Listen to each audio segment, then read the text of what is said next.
ये समय गीत आला बड़ा निमन निमन गीत और बड़ी अच्छी अच्छी अदायगी और कुछ गीतें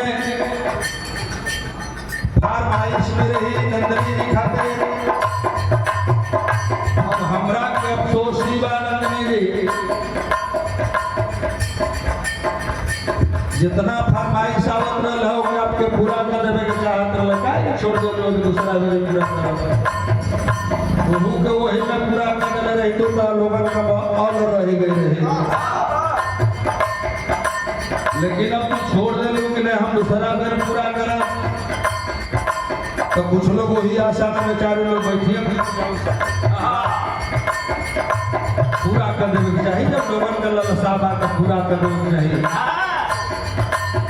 आप कलाकार हैं और बड़ी अच्छी अदायगी बड़ी सुंदर चीज लगल इलाहाबादी लटका आपने सुनला अब इलाहाबादी लटका के विषय में हम क्या बताएं तमाम कलाकार इलाहाबाद की धरती पर हुए प्रयागराज में हुए ये समय तब मैं छपल है इलाहाबाद प्रयागराज ना पर बोल एकदम नंबर 1 पर छपल है बा वही में आपो बच्चों कई दुबारी के लोग हूँ दुबारी के सुनैया हूँ यहाँ एक से एक लोग कवि गवैया लेखक पैदा हुए बगल में ही बिरहा के एक सरताज कोई बिरहा का सिंगर बाकी नहीं होगा जिनसे आपकी बिरहा दे रही हो माननीय चंद्र किशोर पांडे जी बैठे हैं वो भी कुछ सुन रहे हैं आप सभी साथी बैठे हैं और मैं अभिनंदन करता हूं साथियों का और भाई हमारे बिरहा का नंबर बिरहा फिर हम गई बहुतों मिलने की जरूरत नवा कि हमारे विमलेश बाबू सोनाटे वाला लड़का कोनो गीत बजाओ आई हो गीत कोनो नई ना बजौलसी उनका सुनी के बजावत भाई का दिल में झटका में आता है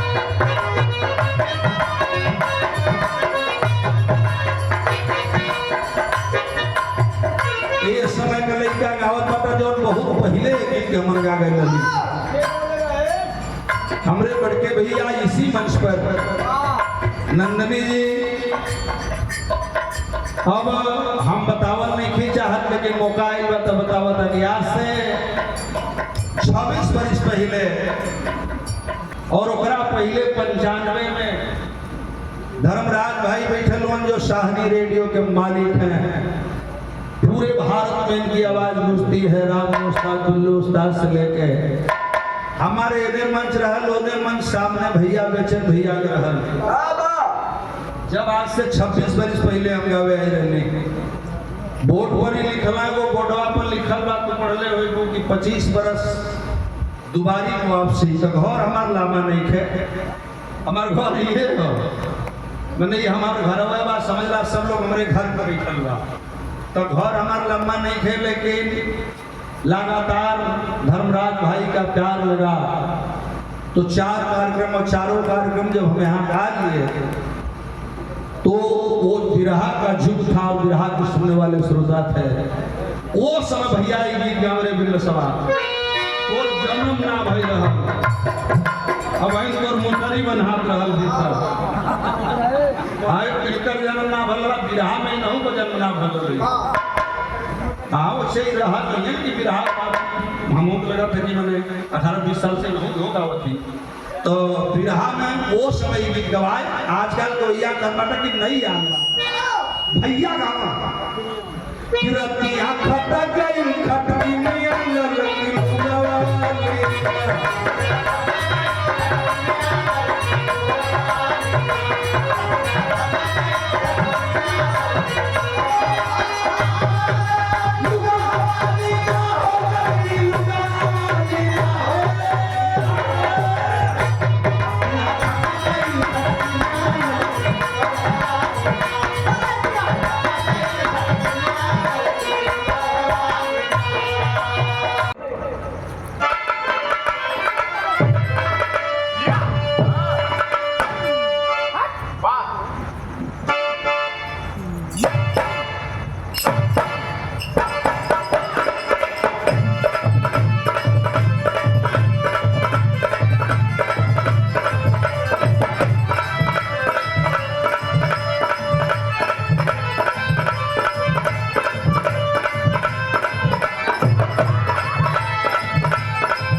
जोरू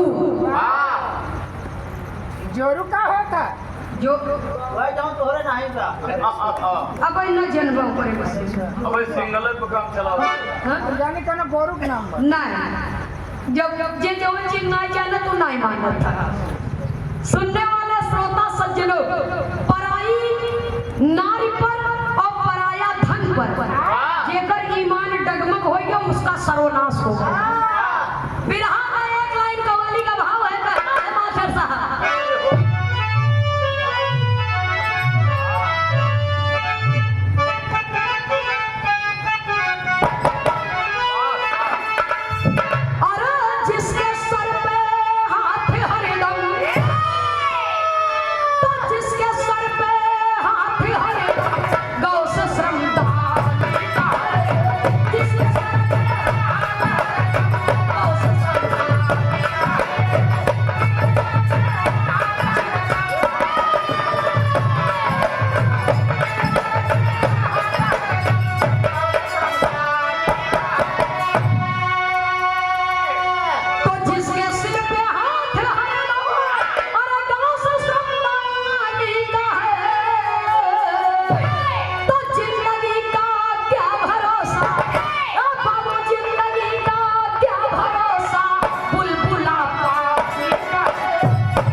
लेकिन शेर की तरह कभी दहाड़ नहीं सकता हाँ सियार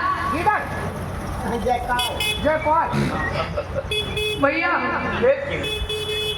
और शेर चाहे 10 दिन से शिकार न किए रहे लेकिन यदि एक बार दिल से दहाड़ देगा तो जंगल में रहने वाले तमाम जीव जंतु को मालूम हो जाएगा कि जंगल का राजा दहाड़ रहा स्वान को ही स्वान डाहे डाह सारी जात में तू काहे सुखी हुआ यही से हम दुखी है जितना लोग अपने दुख से नहीं परेशान हैं बाबूजी उतना पड़ोसी के सुख से परेशान है संसार का सबसे बड़ा दुख यही है लेकिन कहानी का शुरुआत साहब।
एक कोने का खबर वो कोने का खबर वो कोने पहुंचा। हाँ तो देखो राम चारों भाई के बीच में 8 लड़कियां, 8 लड़कियां, 2 लड़कियां एक भाई के, तो सबको उचित स्थान दे दिया गया, राजा बना दिया गया। और राम के दोनों लड़कियां लव और कुश को अयोध्यापुर और लव को लवपुर दे दिया गया।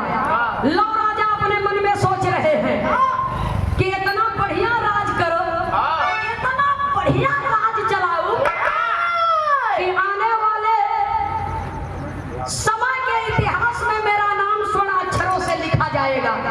लेकिन बिरहा में एक लाइन तर्ज लगी मास्टर साहब, कहना है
हृदय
मेहरारू का अलग कह दें। यही वजह नारद जी के लिए कहा गया है जदि नारद कुछ न पावा हड्डी फेंक दो कुकुर लड़ा। जहाँ बनत काम रहा वहाँ बिगाड़ दे, जहाँ बिगड़त रहा वहाँ बनाए भी देते रहे।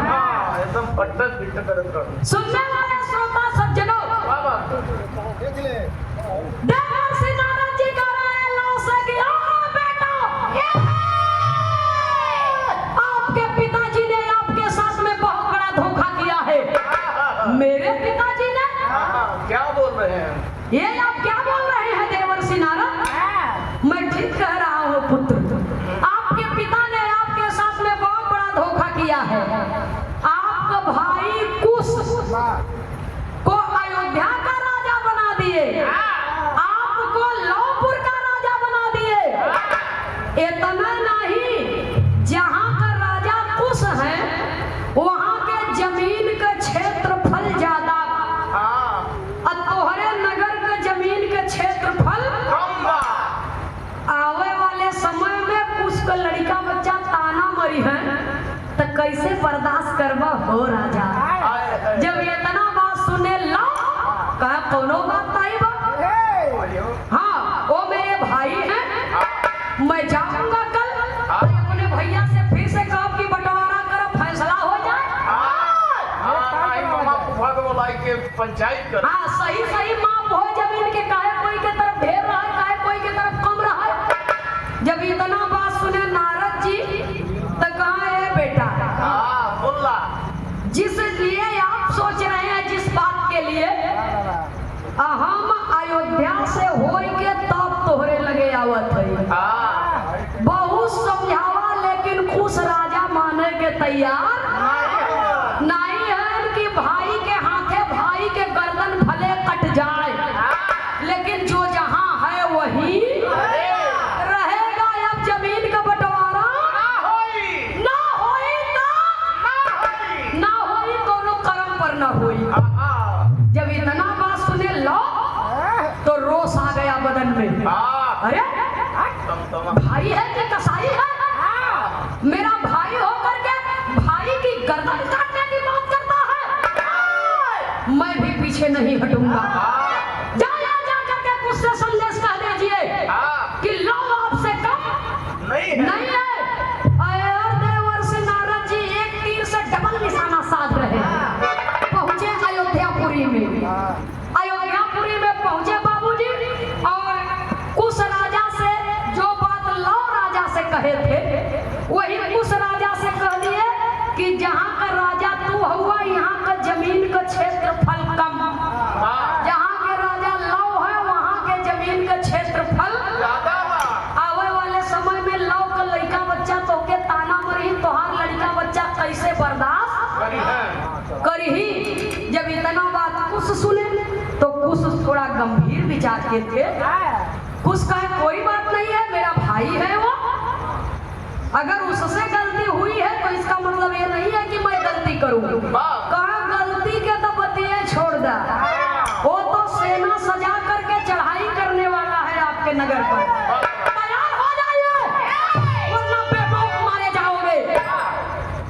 इतना बात सुने जब लाओ तो जब काहू का जोर पावा तब सुग्रीव अखाड़े जाओ।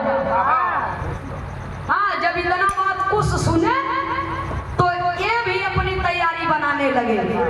एहर से कुछ का सेना सजत बा, और से लव का सेना सजत बा, और दोनों भाइयों के मन में विचार क्या है? कभी को भी हाँ शैली में टेरी के भाव में लिखना पड़ा मास्टर साहब।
स्वर्गीय दादा रामधार यादव जी झूसी नरेश प्रयागराज की पावन धरती से, उन्हें लोग झूसी नरेश कहते थे।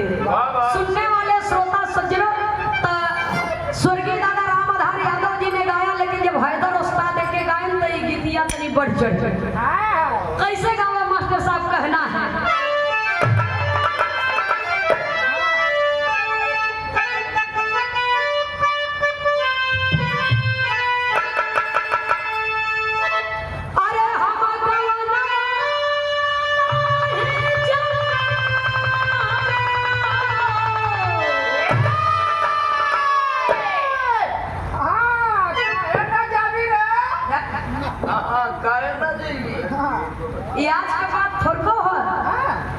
जब कृष्ण जी रास लीला कर रहे थे, अरे बाप रे, हाँ, ओमन से कुछ बुढ़िया रहे, कुछ विवाहित रहे, जो अविवाहित रहे उन्हन कहत रहे।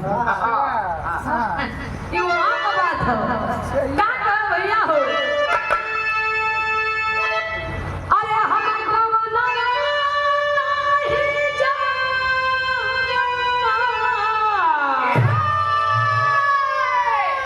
कि हम गवना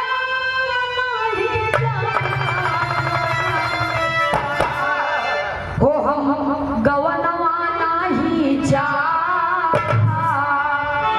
काहे ना जाबू। आप कहाँ सखी लोग कि गहिरी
एक गति बढ़ाई दी, और जब बढ़ाई दी तब कैसे गाए मास्टर साहब।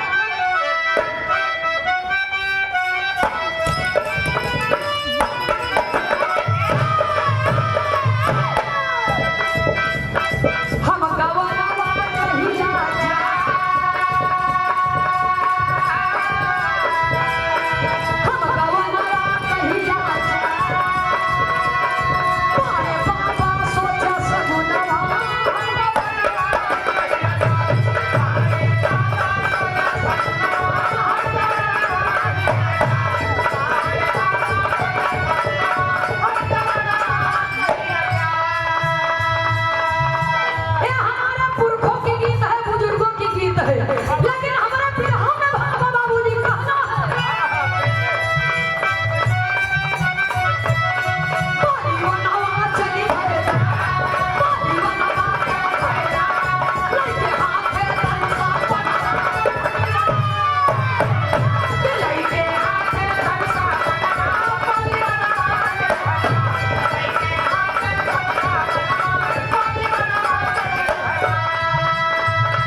पुष्प भी विशाल का ऐसे। बाबा और लड़ाई का बिगुल बजा, जब लड़ाई का बिगुल बजा तो कवि को लिखना पड़ा बिरहा में पपट कर। जिया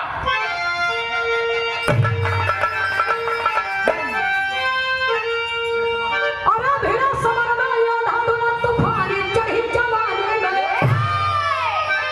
भिड़ा समर में योधा दुना तूफानी चढ़ी जवानी में, चाहे जग में सूर वंश खानदानी चढ़ी जवानी।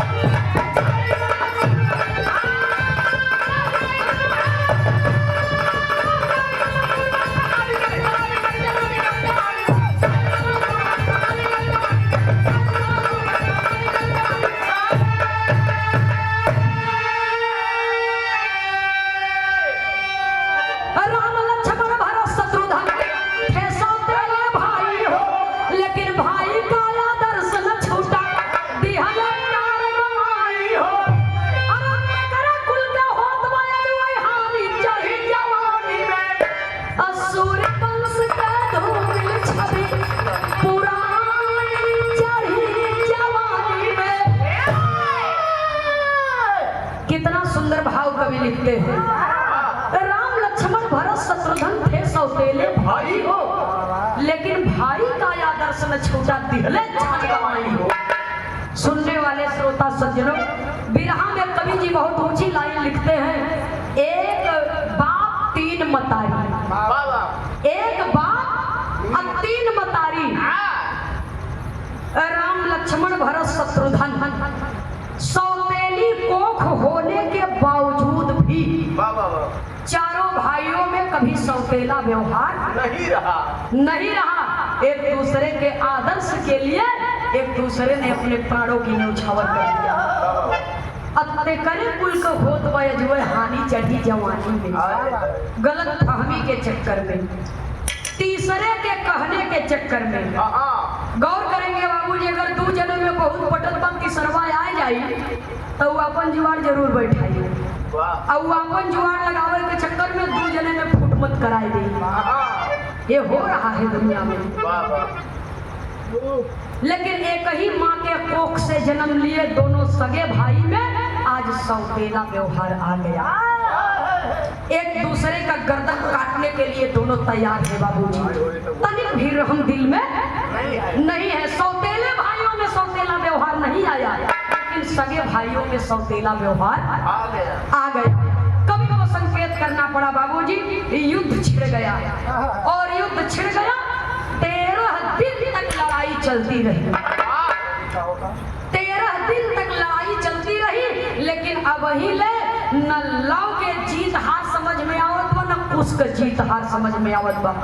दोनों सेना बराबर से लड़ रही है बाबूजी, बराबर से लड़ रही है। और इस लड़ाई के दरमियान, इस युद्ध के दरमियान न जाने कितनी सेना मारी गई, न जाने कितने निर्दोष प्राणियों की हत्या हुई बाबूजी। दो भाइयों के लड़ाई के बीच में न जाने कितने निर्दोष प्राणियों की हत्या हुई, और न जाने कितना तक डर के मारे भाग ही गए, और न जाने कितना तक ऐसा लेट ही गए जैसे हाइड्रोसिल का ऑपरेशन कराए हो। पीठ ऊपर गई के पेट नीचे गई। कहियो कहियो आप लोग आजमगढ़ जिला पकड़े लगे। पीठ ऊपर गई के पेट नीचे गई के। सोचल तो मेहरारू के चल है। सामानवा बचा रहे तो बहुत एक मिनट का कहे शिवदास जी? सोचल मेहरारू के चल है, बचा रहा जावे करत। अच्छा, वाह भाई वाह। सुनने वाले श्रोता सज्जनों, कुछ वीर तो इतना बहादुर कि मुहे के बोले लेट गए कि हमें परा जान के लोग छोड़ देंगे। हाँ, लेकिन 14वें दिन होता बा, कभी को संकेत करना पड़ा आल्हा के लाइन में मास्टर साहब।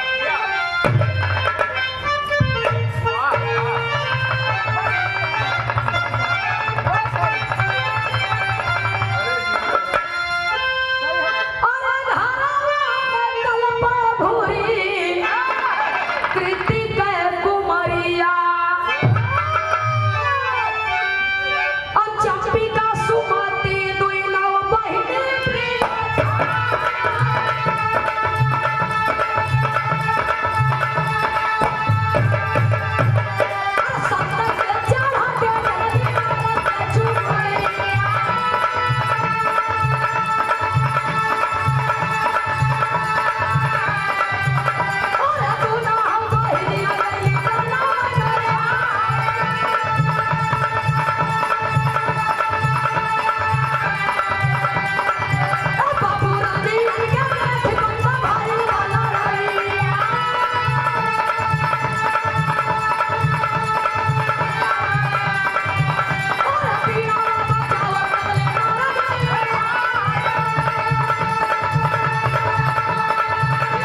लड़ाई स्थगित हो गई। लड़ाई स्थगित हो गई। आप लोग यहाँ क्यों आई हैं? क्या करने आई हैं? दोनों रानियां अपनी बात बताती हैं। तब तक आकाश मार्ग से देवर्षि नारद जी बीड़ा सितार बजाते चले जा रहे हैं। और ज्यों ही बाबूजी रणभूमि की ओर नजर पड़ी, तब देवर्षि नारद जी को याद आया, कहे नारायण नारायण,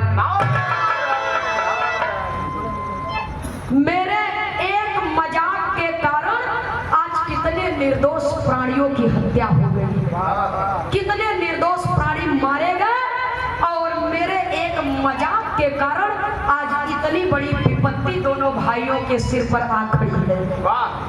मुझे इस लड़ाई को यही समाप्त करना होगा। देवर्षि नारद जी रणभूमि में उतर गए और दोनों रानियों को और राजा को प्रणाम करते हैं। और जब दोनों रानियां देखती हैं तो सत्य के तपोबल से, अपने सतीत्व के बल से दोनों रानियों को ज्ञात हुआ कि नारद जी का सारी लगाई बुझाई आग है। वही दोनों रानियों ने श्राप दिया कि नारद जी, लज्जा नहीं आई आपको? शर्म नहीं आई? जो नारायण का गुणगान आप करते थे, उन्हीं के घर में आपने आग लगा दिया, उन्हीं के बेटों में आपने लड़ाई लगवा दी, युद्ध छिड़ गया। जाइए सतयुग त्रेता द्वापर तक ये श्राप हम दोनों बहनें आपको श्राप देती हैं।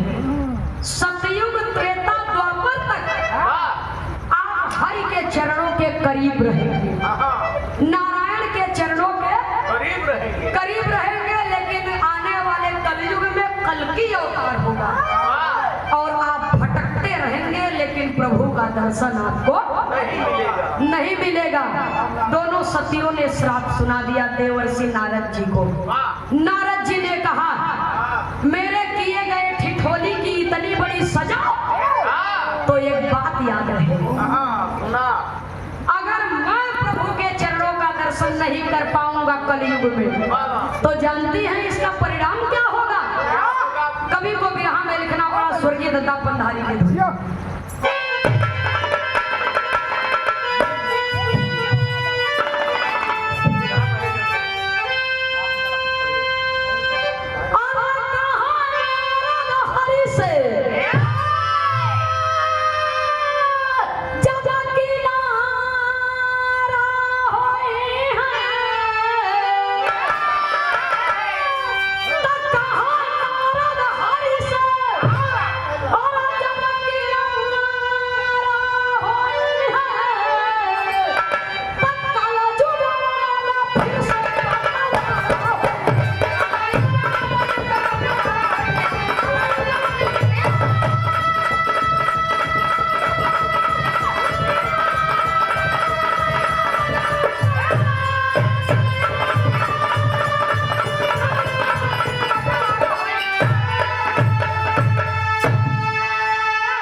यदि मैं प्रभु का दर्शन कलयुग में नहीं कर पाऊंगा, कल्कि अवतार होगा तो मैं यदि दर्शन नहीं कर पाऊंगा, तो जानती हैं इस श्राप का दुष्परिणाम क्या होगा? जिस भूमि के लिए आप लोग मुझे श्राप दी हैं और जिस भूमि के लिए दोनों भाई आपस में लड़ाई लड़े हैं, इतने निर्दोष प्राणियों का लहू बहा है, इस भूमि का बंटवारा आने वाले कलयुग में फिर से होगा। आने वाले समय में फिर से होगा और फिर से भाई और भाई में युद्ध होगा। देवर्षि नारद जी ने श्राप दिया, तो उस श्राप का परिणाम क्या निकला? क्या?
कि कायम अवधपुर में बा, कायम हिंदुस्तान में बा आज अवधपुर हो, अब पाक में लाहौर कायम जवन लौपुर हो। काश्मीर में सब दिन मारी मारा हुई है, कल युगवा में फिर से बंटवारा हुआ है। ये बात प्राचीन काल की है, लेकिन आने वाले कलयुग में बाबूजी इसका गहरा प्रभाव पड़ा। आज भी देश विदेशियों से तो आजाद हो गया, देश विदेशियों से आजाद हो गया, लेकिन भारत से ही पाकिस्तान बना, भारत से ही पाकिस्तान बना बाबूजी। दोनों देशों का बंटवारा हुआ। जब बंटवारा हुआ, भारत से पाकिस्तान का बंटवारा हुआ, तो उस समय भारत के प्रधानमंत्री बने पंडित जवाहरलाल नेहरू जी और पाकिस्तान के प्रधानमंत्री बने जिन्ना साहब।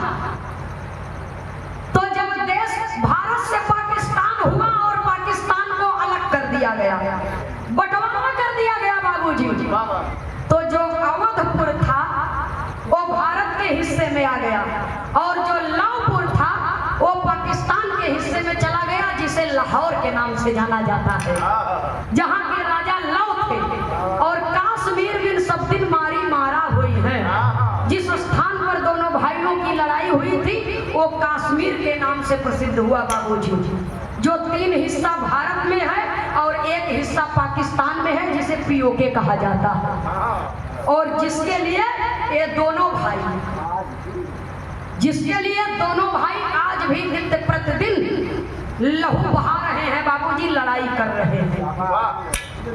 हाँ, नारद जी ने श्राप दिया कि काश्मीर में सब दिन मारी मारा हुई है, नीति और नियत करना सुधारा हुई है, बदल गए कुल नीत रीत एव नाही क्योंकि लाजमा, बदल गए कुल नीत रीत एव नाही क्योंकि लाजमा। 1 नंबर के गए जमाना 2 नंबर के लाजमा, 1 नंबर के रहने में बहुत बड़ी हैरानी, 1 नंबर के रहने में बहुत बड़ी हैरानी, 2 नंबर के खिड़की से जब कदम सोना चाहिए। हाँ, छोटकी छोटकी चिड़ई का करी है जब घात लगाए 5 बार और ओकरे पीछे चलती दुनिया के देश को धोखेबाज बा। सुनने वाले श्रोता सज्जनों, ये बात किसी एक व्यक्ति पर लागू नहीं होती है। लुच्चा लफंगा लतखोरवन से मोर देशवा गरीब घुसखोरवन से, ये सच्चाई है, कड़वी सच्चाई है। जीव मार के खही धई ओकर बोस बनाई के मन पाप न लागे। मांस को ग्रहण कर लेंगे उसमें पाप नहीं लगेगा। गरीब की बहू बेटियां आए दिन दहेज की आग में झोंकी जा रही हैं, उसमें पाप नहीं लगेगा। हाँ, लेकिन बिना घुसखोरी का कोनो काम होए वाला जवन सबसे बड़ा पाप है, इसके विषय में केवल भाषण दिया जाता है, अमल नहीं किया जाता, नहीं किया जाता। भारत में सबसे बड़ा करप्शन बा, समझना। और सबसे बड़े दुख की बात है बाबूजी, इसीलिए मैंने कहा कि भक्ति करिए, लेकिन अंधभक्ति मत करिए, मत करिए। ऐसा भक्ति कई है जो जने की जेकर खामियाजा आज भुगते पड़त था। नित्य प्रतिदिन कितने गर्दन कटाए जा रहे हैं बाबूजी, देश के लिए दोनों भाई लड़ रहे हैं। एक फरमाइश आई थी हमारे पूज्य बाबूजी की ओर से, हमारे गाने का ये आखिरी लाइन है, लेकिन ये फरमाइश आगे पूरा करिए 2 से 3 मिनट। देखो भैया, ये सुई है, हाँ, कोई लगदी सीए वाली यानी कहीं कहीं कथरी बोलती, कहीं कहीं सुजनी, कहीं कहीं लगदी और कहीं कहीं लेवा कहते हैं। पुराने जमाने में जब बुढ़िया आजी लोग रहे, माई काकी बड़की माई हले रहे, लूगा पहले जब कुछ दिन लूगा के पहिर ले तो के गोलिया इकट्ठा करके धरे रहे, 4 ठे 5 ठे 7 ठे 8 ठे हो जाए।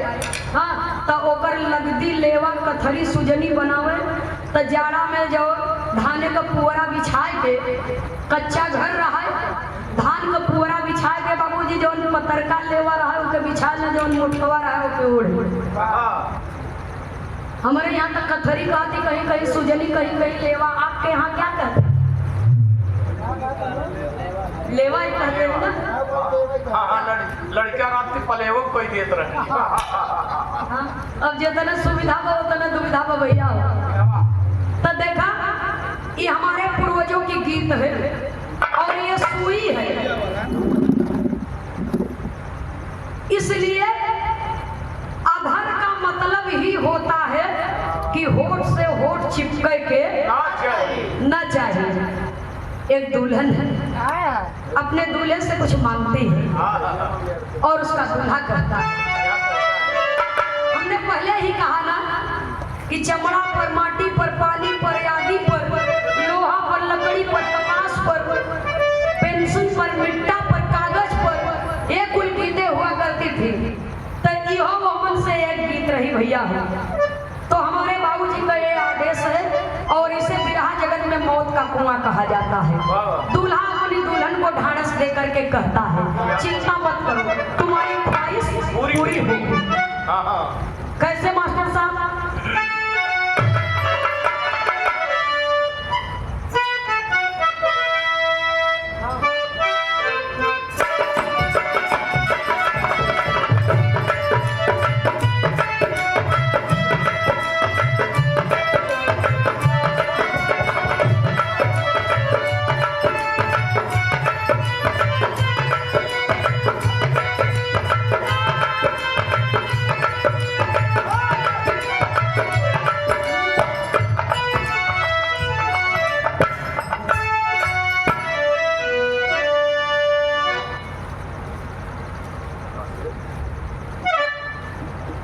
क्या कहना है?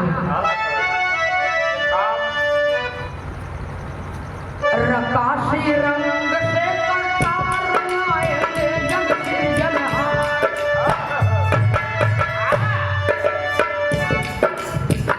रकासी रंग से करता रंगाएंगे जग के जनहार। कहेंगे रंग रेजिया गार जान हिलकारी कहेंगे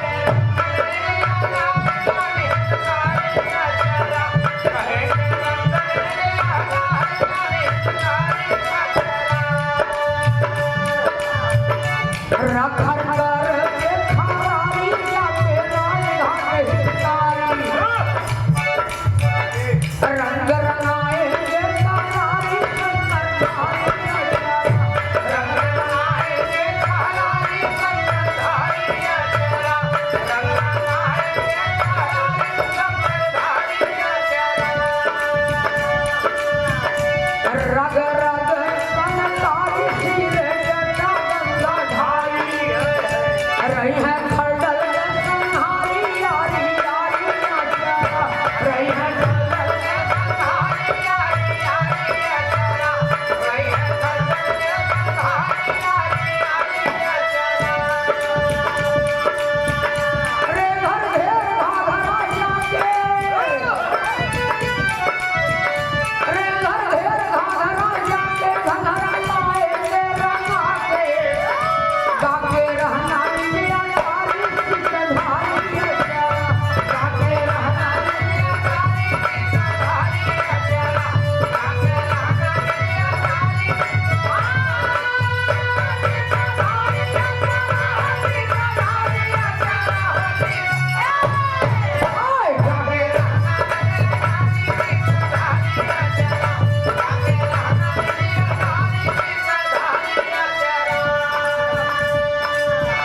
रची रची हरिश्चंद्र का दान जहाँ के अंदर जे तरसान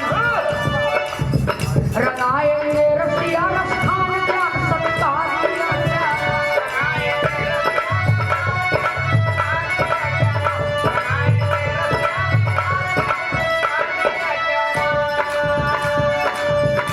रे छठ सागर का ठाट रंगाएंगे ढाठा का हाट रहेंगे शेष नाग का काट जहाँ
से बंद हो और ककहरा भी शायरी भी छंद भी लगा रहे। रे कलाकृति काकर रगरी लेकर कर गिरी आकृति आकर रखेंगे खास हंस खर खरात खासत के खड़ा को गया यखर रग रग गिरगिरी है गरगरात गर्जना करत है देवनगर रेघत रेघत घनघोर घटा घटा हरियाली शोर सुर। तो जो जितना गोता लगाएगा उतना पाएगा। इसलिए गाने का आखिरी प्रमाण है हमारे पूज्य बाबूजी का ये आदेश था और आपने उचित आदेश दिया कि जिसकी जो कला है कला छुपनी नहीं चाहिए। कलाकार को अपने कला का फुल प्रदर्शन करना चाहिए। जो भी टूटा फूटा हो कलाकार को खुले मन से उसका प्रदर्शन करना चाहिए। आपका भी आदेश सही था, आपके आदेश का पालन हुआ। त्रुटियों के लिए क्षमा चाहूंगी। आखिरी लाइन में कभी को संकेत करना पड़ा कहना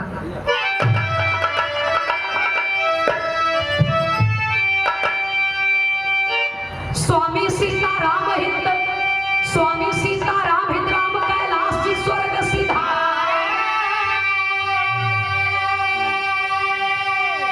मंगल यादव जौनपुरी जी सुंदर गीत सवारे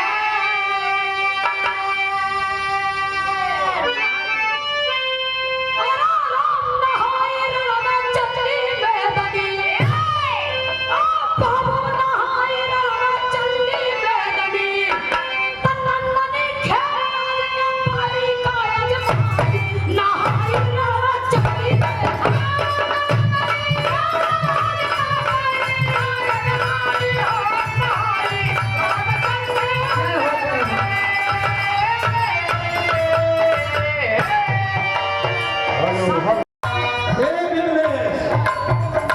यही के कुल कहता ना कि वही याद लोग बोलत आता कि नहीं याद है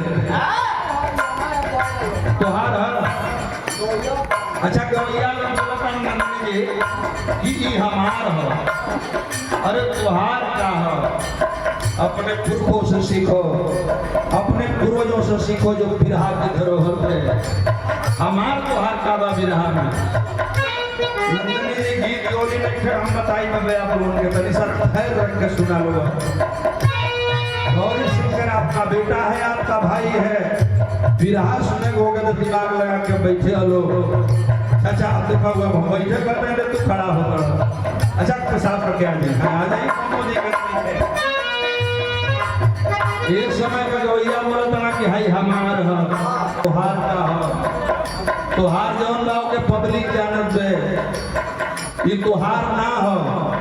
हमन की पहले जे हमन के पुरखा पुरनिया गौलस बिरहा गाने में अंगुली डलाए के गवाए बाबू हरकेश गावन नंदनी आप भी सुन लो। छोटी छोटी बिरहा लोग कवियों ने जब लिखा तो कहा कि धोबी कहार गोड़ चमार और यही, लेकिन यादों के साथ उसमें धोबी भी था, चमार भी था, लोहार भी था। यानी जितनी छोटी पाल गणेरी जो भीड़ चराती थी वो नहीं से बिरहा की शुरुआत हुई। होले गरमिया ना तो यही